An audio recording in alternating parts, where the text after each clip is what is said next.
Don't take your old relationship into your new relationship.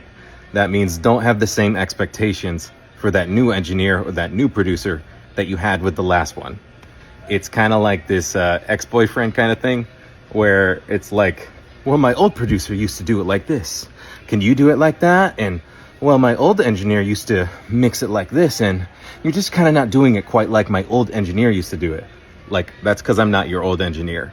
That's how that works. Like, you're working with a new person. You need to have a respect for them, and they're going to have their own sound. So it's kind of disrespectful for a new engineer or a new producer to be constantly compared with another engineer or with another producer's way of working. So, if you're working with somebody new, you have to figure out how to work with that new person. Don't expect them to be like that other person, because that's not who they are.